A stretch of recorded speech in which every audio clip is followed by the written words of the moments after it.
Hey everyone, welcome back to Work Life Harmony. I have a guest on today that has not been on the show in a while, but I am beyond honored and thrilled to have Rachel Bailey back. If you've been following me for a while, you may have heard me bring up her name before. Rachel truly, I say almost saved me as a parent years ago. She is an expert in parenting highly sensitive, highly emotional kids, which is definitely has been my parenting journey. And what I have learned from Rachel has changed our entire home, it's changed how I parent.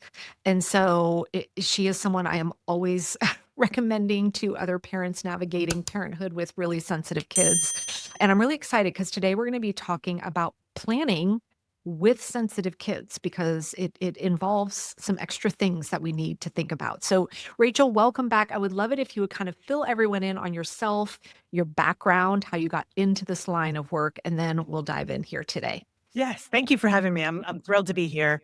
So I am most importantly to me a mom of two kids, and they both are actually I call them big emotions because one is more sensitive and the other is more kind of strong-willed.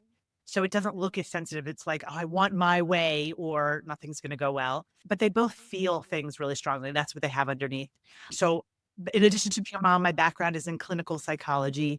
And my goal was to become a neuropsychologist, but I did get pregnant along the way. So I didn't become a neuropsychologist, but I started working with parents because I was a therapist and realizing I could really help parents and eventually narrowed on this niche of helping parents of kids who are sensitive and who are more strong willed, maybe anxious. So kids who really feel things strongly. That's what I focus on. Oh, and I love that. And I love that you always openly share you too feel things strongly. So I think you bring an interesting perspective of the skills and expertise as a parent, but also you can relate I for sure how can. things I am are a on. traditional, highly sensitive person. Yeah, and I will say, like, early on in parenting, when I knew this was what I was navigating, I read all the parenting books, right? And all of the traditional kind of things that are taught for parents with helping with transitions and all of this, every single thing I tried seemed to blow up in my face. Mhm.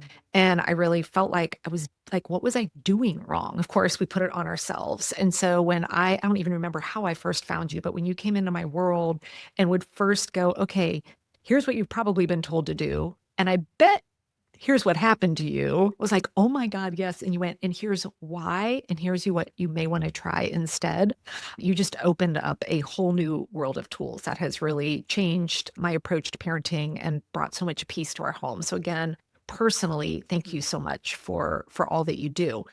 Now, we have our Planapalooza coming up soon. We're going to be doing early bird tickets, and Rachel is one of our guest experts. It's going to provide an incredible training inside of Planapalooza as well. So, you guys have that to look forward to, which is why I wanted to introduce you to Rachel here today. But today, I want to talk, and this is kind of near and dear to my heart right now, because I just got back from a 9-day trip with my daughter where, we involved planes and all of that. And I'd love to get your thoughts on what planning, whether it's an event where you're actually traveling or even just a large, maybe family event, it could be a birthday party, the holidays, whatever. But when we think about planning, if you are a parent of a highly sensitive kid, what are some things we may want to be aware of that might dictate or change some of how we're actually doing our planning?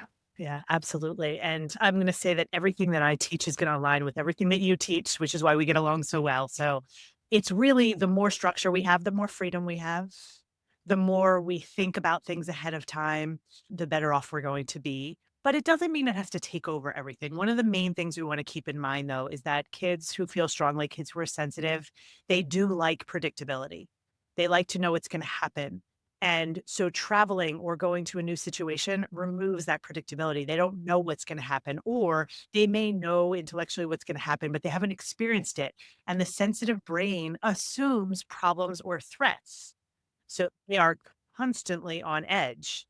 So we're going to think about how could we create the structure or the predictability that they need based on what's been a problem for them in the past. So that's just where I'll start us. Interesting. And even you saying that they assume the worst possible, I if now that you're saying that, I'm like, "Oh, that explains so much." Because I can even remember when my daughter was much younger, anytime there was something new coming up, it would always be, "Well, what if I break my arm?" That was always her go-to. I'm like, "How did we get to a broken arm on going to this new park or whatever for the very first time?" But it was always these horrific worst case scenarios that we had to, like, map out before we went anywhere new. I hadn't ever put that together, that unpredictability, they're gonna assume the worst. They are going to assume the worst. And it really is a protective mechanism. It's that a lot of sensitive kids don't know how to deal with the discomfort. So they try to avoid the discomfort. So when something is predictable, they're like, oh, I know how to avoid the discomfort in this situation. But if I don't know how, then I'm going to try to think of all the things that can go wrong so that I can try to make sure that it doesn't happen because I don't want to deal with that discomfort. So how do we balance, like, trying to proactively get on top of that without it then becoming 100 hours of our lives going Yeah. through every single scenario? Yes. And that would be the first and next step I want to talk about, which is very simply most parents who are listening to this have probably taken a vacation with their kid before, gone to an experience with their kid. So think about what are their triggers? What has not gone well in the past? So you don't have to try to plan for everything. You just want to say, is it, just the transition that is hard for your child? Or is it that when they're in a room with loud noises, it's hard? Or is it a day with no breaks that your child tends to struggle? So really not having an overplan means just thinking about who's your child, what tends to trigger them. Oh, that's smart. I know one of ours is making sure that there's snacks that she can eat. Yeah. Like, we gotta pack. We are always packing just in case food, because she's very particular about that. And snacks in the water bottle go a really, really long way, along with if we have pictures that we can pull up and look at ahead of time so that she's Absolutely. seeing it if it's somewhere new has been a That's good help. right. And that is the next step. Once you figure out what are the areas where my child gets triggered, then you say, how can we make this predictable without it taking over our lives? But you just described a really great way to make it predictable, which is show pictures of hotels where you're going to be, show them the itinerary, give as much information as you can. And this is information you probably already have. You're just thinking, oh, I know what we're going to do, so they don't need to know. But no, they really do need to know. And even if you don't know, maybe on Tuesday, you don't know what the afternoon is gonna look like. Just tell them that. Just them knowing what's going to happen can really make them just feel a lot safer. Now, how do we balance because I know sometimes the questioning can get too far. Yes. Any suggestions on, like, how to work through "This is all I've got. Yes. Please don't make me repeat the itinerary for the Yes. 176th time because 'cause I'm gonna lose." Yes. The repetitive questions really mean that a child is very uncomfortable. So here's the thing, if you do answer 176 times, it's actually not going to make them feel better because they still have an underlying discomfort that hasn't been addressed. So what we want to do instead of repeating it over and over is we want to say, something about this is uncomfortable for you, isn't it? So just acknowledge that they're feeling uncomfortable rather than answering the question over and over. And what they ultimately need is a discomfort plan. And so what I teach parents is what I call a when then plan. When you have this feeling, and maybe that feeling is the butterflies in your belly or your heart is beating fast, and we give them an action to take. And the action, a lot of parents will ask this, and just to simplify it, because it's not quite this easy, but the action is either we talk back to the anxious voice or we change the channel from the anxious voice. So let me give you an example of each. Talking back to the anxious voice is saying, I don't know what's going to happen. And that's okay because I know I can always grab mom's hand. That's a plan, a when then plan. When I feel the butterflies in my belly, I can grab my mom's hand. We can also change the channel where we're having them focus on something that is unrelated to their feelings. Say, when I feel the butterflies in my belly, I will look around and count the number of people who have brown hair. So they're literally shifting their attention from the thing they're nervous about to something that tells their brain that they are safe. So again, a when then plan is a plan for discomfort. And that's really what we want to help them with. Oh, I remember the first time you were doing when I learned about the when then with you, and we actually just used this past weekend. We were going to a large event. My daughter very much wanted to go, but again, I didn't we weren't running the event. I did not have a lot of specifics. So I shared what we had, and there was a lot of back. I don't know. Sometimes I was like, well, tell you what, let's come up with a plan for if you're really uncomfortable, What's going to Exactly. be, how are you going to communicate that with me so that then we can make an early exit? And so I allowed her to have her phone there. So I was like, you can just excuse yourself and go to the restroom, and then you can pull out your phone and shoot me a text. And I said, and That's I what I will meant. keep mine on. So I will feel if a text from you comes in. And we had a great time. We didn't end up having to use that. But that was definitely a tool I learned from you early on, is to then, I can't say this is going to be a great scenario, but I can tell you how you can let me know, and then we'll have a way to, pivot or get out or do whatever it is that we need to do. Yes, and the sensitive brain does love plans. Our brains really do feel better. So the fact that you had a plan actually made it less likely that she'd need to use the plan. Just the fact that she knew, I know what to do if I'm uncomfortable will make her less uncomfortable. And that's really what we want to empower our kids with. Not let's make this so predictable that everything's going to be great, but yeah, let's make it predictable as we can, but know that you can handle the feeling that comes up when it's not predictable. And that's really how we empower our kids. Mm. Any tips for, let's say you're going on like a trip where it's going to involve packing and travel, you're going to be away from the predictability of your home, your routine, your life, all of that. When you're thinking about planning a large trip, if you will, what are some of the things we as parents may want to include in our planning process, either before or even on return, when we are traveling with very sensitive kids or big emotion kids? Downtime for sure. A lot of our kids were like, "Oh, we're away and we want to do this and we want to do this and we want to do this." The nervous system of a sensitive child is on it's on all the time and it needs downtime because it's constantly scanning the environment, what's safe, what's dangerous. So they need downtime. That's one thing, absolutely. Another simple thing that you can do. So when you're planning, you want to plan that downtime or an exit, at least for them. Um, the other thing you wanna do is have some anchors that you do bring from home that help them that remind them of home. So this could be a transition item if you have a younger child, or it could be a ritual you do with your child. So maybe, you put them to bed the same way, or if you normally eat I'm making these up, but if you normally eat dinner at like 6 o'clock, you still eat dinner at 6 o'clock. So just transition something on the trip that's like an anchor that reminds them that they do have some security and safety. And the last thing I will say is just give your child a little bit of age appropriate control where you can. Just instead of telling them everything that's going to happen, ask them, here are your options. What do you want to happen during this time? So those are three things that you can give them. It's the downtime, the anchor, and the control.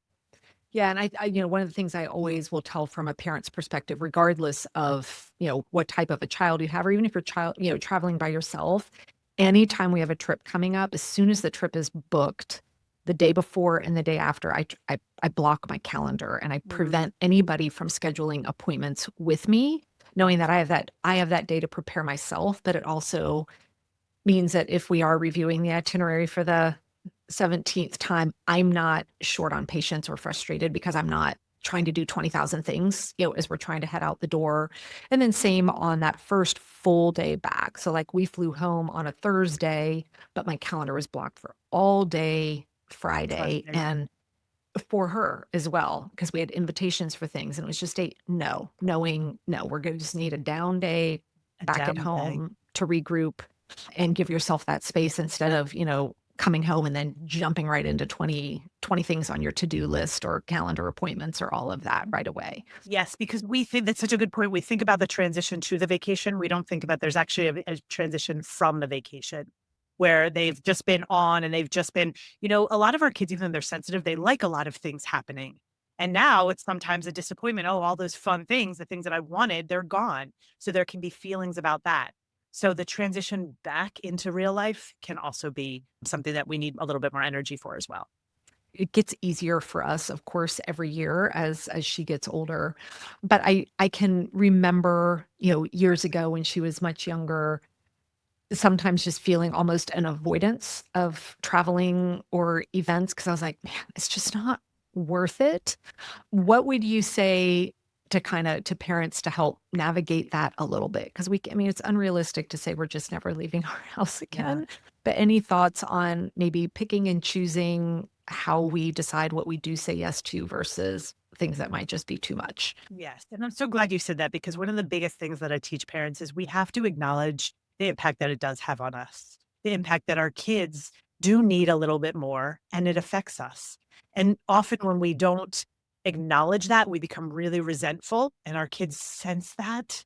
And it creates a lot of sort of negative interactions going back and forth, or what I call the cycle of yuck, where we're kind of engaging in each other from this negative place.